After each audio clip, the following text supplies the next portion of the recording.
Bonjour et bienvenue sur KTV en direct à la télévision, à la radio et sur les réseaux sociaux pour ce porte-parole, pour ce temps de parole consacré aux ambulanciers et au caillassage sans arrêt.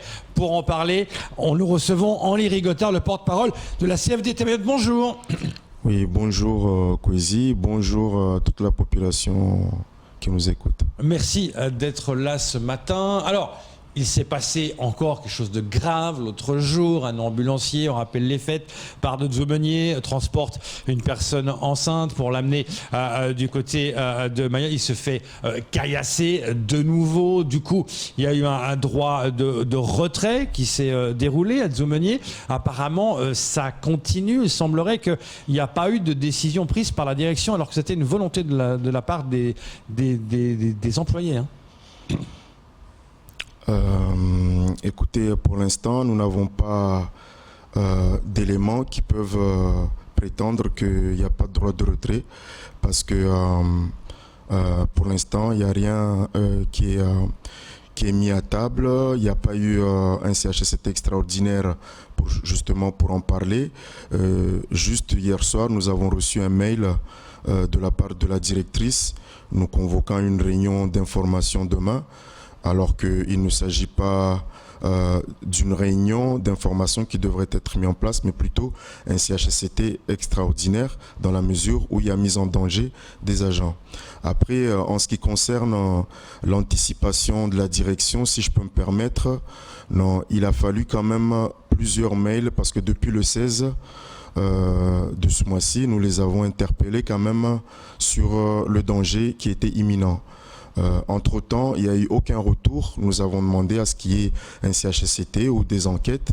Il n'y a eu aucun retour et il a fallu que samedi soit arrivé ce qui est arrivé. Et c'est quand même regrettable parce que il y a des choses qu'on n'anticipe pas, il y a des choses qu'on ne peut pas savoir, mais quand même, quand il y a une alarme, il faudrait l'entendre autrement. Nous, les membres du CHSCT, par exemple, eux, ils sont là pour veiller à ce que les agents puissent travailler dans des bonnes conditions et en toute sécurité. Donc aujourd'hui, quand on lance des alarmes, on aimerait être mieux entendu et que la loi soit appliquée, c'est-à-dire l'organisation et la tenue des CHSCT extraordinaires en temps réel et pour justement gérer l'urgence. Donc pour cette semaine, nous avons eu juste une visite de courtoisie de la part de notre direction, alors que ce même jour, on aurait pu faire ce CHSCT extraordinaire justement. Donc après, je profite également pour lancer toutes mes pensées à des collègues, des membres du CHSCT qui sont atteints du Covid et qui sont pas en état, parce que c'est des gens également qui sont très dévoués, mais c'est pour cette raison aussi qu'on les voit pas en ce moment et en ce temps de crise. Et donc voilà, la situation en est là. Hier, les agents qui étaient sur place nous ont appelés comme quoi il y aurait eu une première approche concrète de la part de la direction, à savoir que hier ils ont été escortés, mais j'aimerais juste lancer un message aux autorités et particulièrement à notre préfet, que même ces ambulanciers-là, quand ils sont escortés, c'est les gendarmes qui se font caillasser et c'est une réalité. Et hier, ça s'est passé comme ça. Je ne sais pas s'ils le remonteront ou ils ne le remonteront pas pour ne pas faire de bruit. Ce que je veux dire par là, lorsque nous demandons à ce que les agents soient sécurisés dans les secteurs et entre les secteurs et Mamoudzou, c'est parce que nous n'avons pas le choix. Nous n'avons pas le choix si aujourd'hui on veut faire face à la crise sanitaire. Ce qu'on aimerait lancer comme message, c'est qu'il fut un temps, on était sur un débat pour élargir la capacité de ces centres périphériques pour qu'ils deviennent moins dépendants du cœur Mamoudzou. Cela nous éviterait, par exemple, tous ces transferts et ces secteurs-là pourraient être encore plus autonomes. Reconnaître qu'il y a des urgences qui se font dans ces secteurs-là. Alors pourquoi pas les équiper au lieu de tout concentrer sur Mamoudzou et qu'on soit obligé de descendre à Mamoudzou et qu'au jour d'aujourd'hui, on peine à être en sécurité au niveau territorial.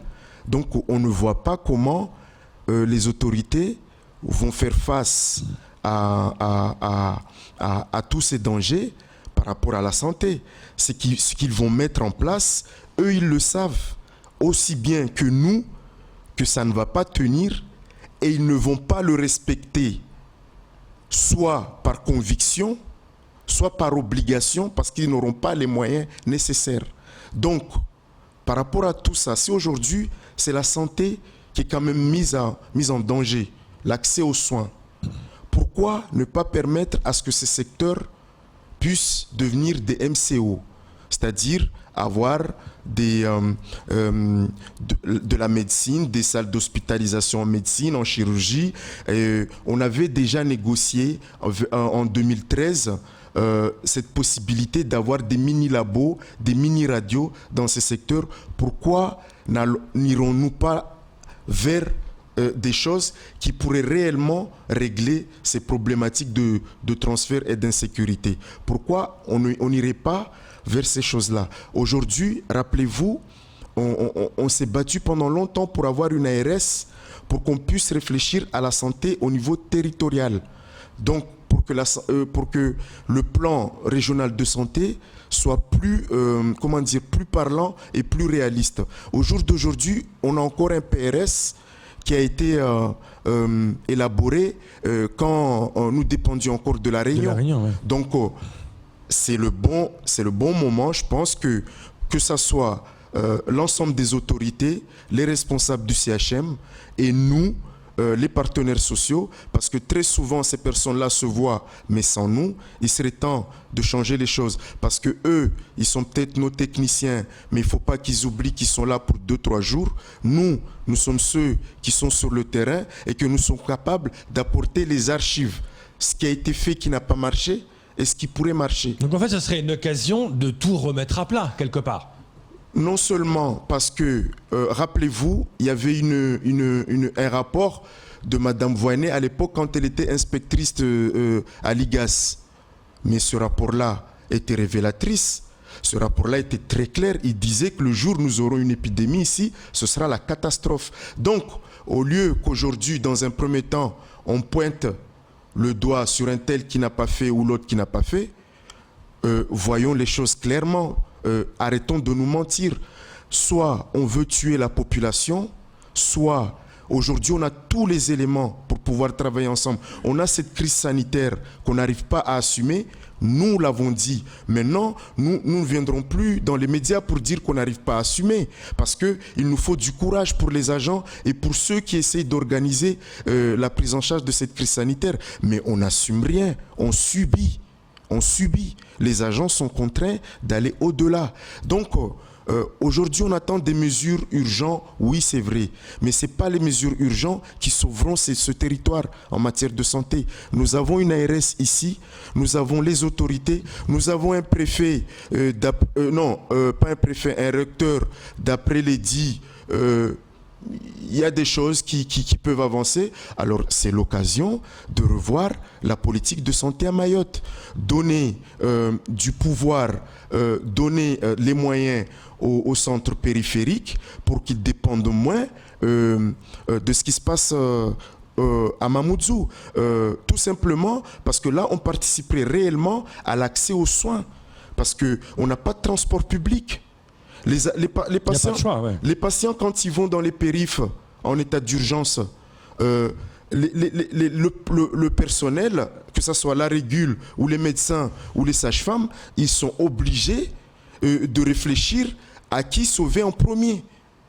Et ça, il ne faut pas qu'on arrive à ce stade-là, à mettre le personnel médical et soignant sur le fait accompli de devoir décider à chaque fois. Et ça, voilà.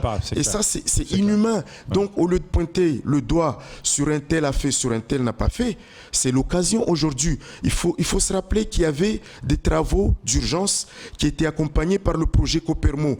On le sait, les travaux d'urgence ont été annulés. Le projet Copermo a été annulé parce qu'on sous-entend qu'il y a un nouvel hôpital. Non. On veut certes un nouvel hôpital, mais au jour d'aujourd'hui, il faudrait d'abord répondre à ce qui se passe. Et comment le faire? C'est de revoir la renaissance de ces travaux d'urgence. Très concrètement, aujourd'hui, on a une ARS là. On a entendu dire par nos directeurs du CHM que les vannes là sont ouvertes. Alors ouvrons les vannes dans le bon sens, pour que quand les vannes seront fermées, ce qu'on aura construit avec ces vannes nous permettra de fonctionner. Revoir les travaux d'urgence, revoir la prise en charge aux urgences, donner les moyens par exemple aux urgences dans les services de mater, revoir les salles de bloc, mais revoir également les salles de bloc qui se situent dans les secteurs. Nous avons fait des projets là-dessus. Nous avons des projets là-dessus. Aujourd'hui, il suffirait juste d'équiper de gynéco, d'anesthésistes, etc. Ces secteurs-là pourraient être indépendants de la matière de Mamoudzou, du moins pour plusieurs choses. Et voyons les choses dans ce sens-là. Et avant même d'en arriver à là, il serait temps qu'on remette les choses à plat par rapport à l'anticipation de la jeunesse et dans la formation de ce qui se passera demain. Pourquoi aujourd'hui on est en train de crier au secours? Il y a des crises, on fait venir des gens, oui, ils vont nous sauver pour un temps, mais ils vont repartir. Mais ils vont repartir aussi, on a mis beaucoup de moyens là-dessus aussi pour pouvoir les faire venir. À un moment donné, il faut qu'on arrête ce fléau. Pourquoi depuis 2018, on a eu l'accord du gouvernement de mettre en place des écoles de sages-femmes ici? Pourquoi on ne les fait pas? Pourquoi on ne met pas en place, aujourd'hui on ne parle plus de malus, je ne sais pas quoi, la clausus concernant les médecins. Non, aujourd'hui tout le monde peut faire médecin. Donc on doit avoir ces possibilités-là de former nos jeunes. Nous n'avons pas eu la possibilité d'aller au bout. Mais ce serait dommage et ce ne serait pas entendable et acceptable que dans 15 ans, on revit encore les mêmes situations et qu'on nous reproche de n'avoir rien fait, alors que ce n'est pas nous qui ne sommes pas proposeurs de projets. Camar. Oui, justement, Rigaud, vous l'avez dit tout à l'heure, c'est vrai que la situation là, elle est préoccupante. Il n'y a pas que les cassettes des ambulanciers, on voit même que les dispensaires même sont prises à partie. À Kahani, c'est la même chose, à Djoumounié, tous les jours, c'est la même chose. On attaque même les établissements. Mais qu'est-ce qu'on doit faire là tout de suite? Est-ce qu'il y a assez de personnel aujourd'hui, si tout de suite on veut un peu décentraliser un peu ces moyens directement dans ces périphes, est-ce qu'il y a ce personnel? Est-ce que le fait aujourd'hui, on vient faire juste la radio, faire juste Djoumounié, Mamoudzou pour faire une IRM, est-ce qu'on a la machine là-bas? Est-ce que tout ça c'est déjà prêt, mais qu'on n'applique pas? Non, tout ça n'est pas prêt. Il y a des choses, il y a les salles de bloc qui ont été faites, qui sont là, qui existent avec tous les matériels de bloc. Il ne manquerait que le gynécologue et tout le personnel, justement. Mais il faut savoir qu'actuellement, il y a des infirmiers, il y a des aides-soignants qui sont natifs de l'île ou qui sont de la région ou qui sont de la métropole, qui veulent s'investir ici. Non, il faut qu'on arrête de dire qu'il y a manque d'élèves, il y a manque de moyens humains. Parce que tout simplement, ça fait combien de temps qu'on dit que les infirmiers, les écoles d'infirmiers, il faut les augmenter. Mais il faut les augmenter, il faut qu'on anticipe. Ça, c'est possible du moment qu'on se met à table et on dit les choses, ce dont on a besoin. Aujourd'hui, les moyens humains, on pourrait les prétendre à l'extérieur, mais dans quelques temps, on pourrait les avoir. Mais il y a une bonne partie du personnel qu'on l'aurait ici. Donc c'est une vérité. Il suffirait juste de se mettre à dire que Mayotte, ce n'est pas que Mamoudzou. On le voit avec tous ces problèmes de transport. D'ailleurs, je fais une aparté là-dessus. On a demandé des transports pour sécuriser le trajet des agents. C'est à cause de tout ça. Mais en même temps, c'est pour limiter les embouteillages. Mais même là-dessus, les agents d'aujourd'hui ne sont pas en sécurité. Parce qu'il n'y a pas suffisamment de bus. Dans un bus de 22 places, il y a 22 agents alors qu'on est en pleine Covid. Donc voilà, c'est une réalité. Sachant qu'il y a des secteurs où ils sont encore en demande de ces transports-là pour une histoire d'équité, mais surtout pour cette notion de sécurité. Donc le traitement de la délinquance ou des actes d'incivilité, c'est un faux débat à chaque fois et je pense qu'en 2 minutes, je ne pourrais pas le développer. Mais la misère ne donne rien d'autre que ce qui se passe actuellement. Alors, Rigaud, justement, quand on regarde aujourd'hui ce que vous dites, parce que là, vous avez demandé, par exemple, avant-hier, c'était l'occasion de s'asseoir, d'ouvrir cette cellule de crise avec le CHCT.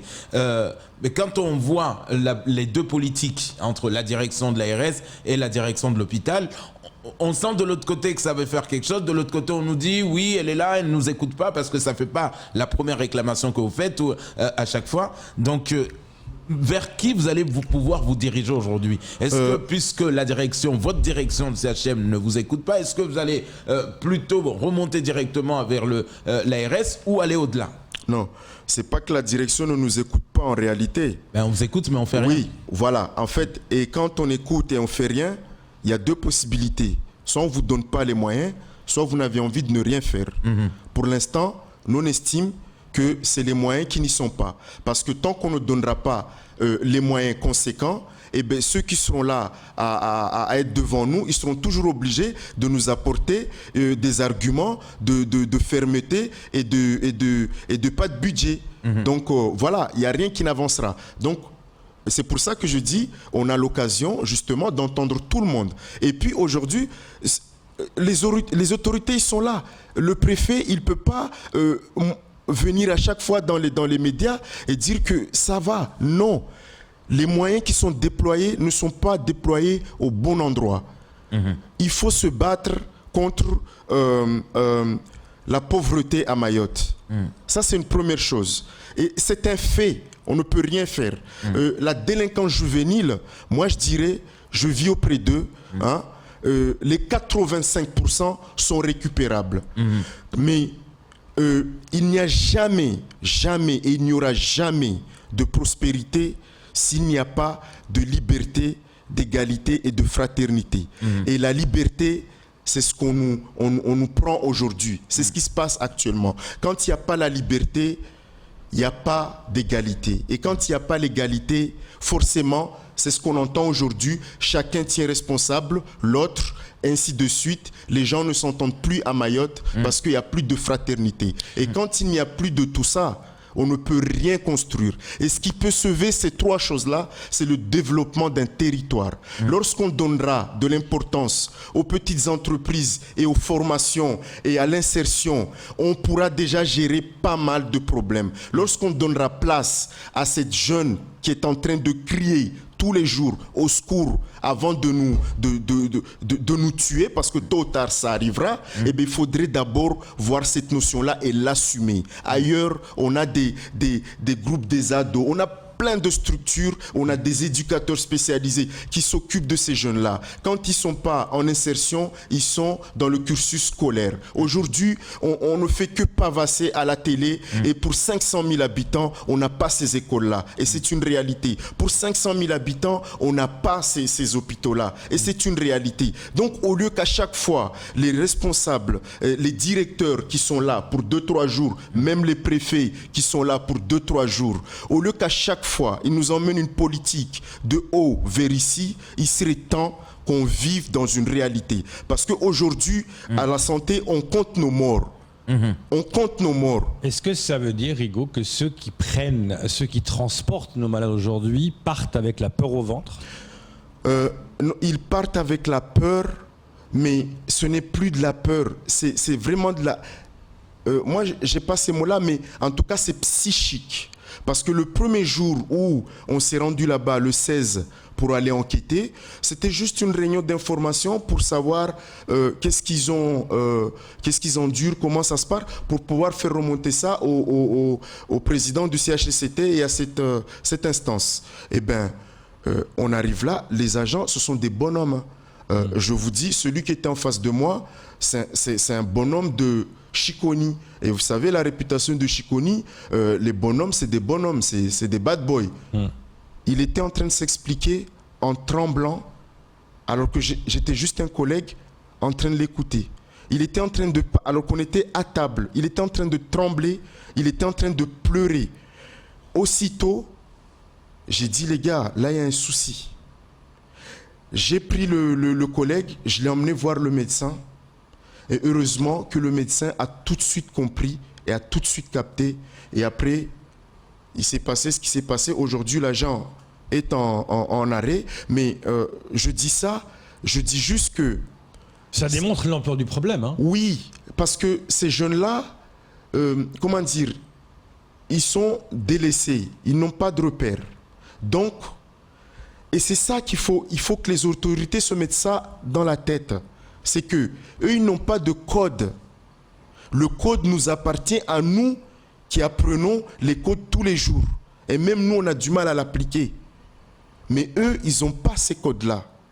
Oh. Donc, toute forme de services de secours aujourd'hui est atteint. On a les pompiers qui sont atteints, on a les ambulances qui sont atteints, on a les services de police qui sont atteints. Tous les corps de métier, donc, ce n'est pas qu'un problème de santé, mais si aujourd'hui on touche la santé, c'est qu'au lieu de penser à ce système d'escorte tous les jours qui ne seront pas en mesure de l'appliquer pleinement, mais nous, on leur dit juste, pas de sécurisation, pas de transfert. C'est pour ça que pour l'instant c'est clair, il y a une réunion qui a lieu aujourd'hui, la position est très claire, vous venez de le dire, pas de sécurisation, pas de transport, on verra bien aujourd'hui si enfin il y aura une sortie de crise. Pour l'instant ils sont encore en droit de retrait. Hein. Ils sont en retrait. Ils sont encore en droit de retrait, mais hier il y a eu un test. Aujourd'hui on verra, parce qu'il n'y a rien qui est écrit, nous on n'a pas été informés, même si les agents, le SMUR, enfin la régule a fait le nécessaire d'appeler les services les forces de l'ordre, ok, mais encore une fois, ce ne sera pas une mesure pérenne. À Kahani, on l'a mis en place, au bout de quelques jours, les forces de l'ordre n'étaient plus là. Pas parce qu'ils ne voulaient pas, mais par manque de moyens. On nous parle tout le temps qu'on a des renforts, mais on ne nous dit pas que quand il y a 20 qui arrivent, il y a 40 qui partent. Et c'est ce qui s'est passé récemment. Merci beaucoup d'être venu ce matin. Dieu sait c'est important et on suivra évidemment ce qui va se passer aujourd'hui. En espérant que les autorités nous entendront en même temps que la direction et que les moyens seront mis en application pour permettre à tout un chacun et à nous permettre aussi de pouvoir prendre en charge ces patients pendant cette période de crise. Le message en tout cas est passé. C'est tout pour ce temps de parole. Tout de suite, la suite de vos programmes.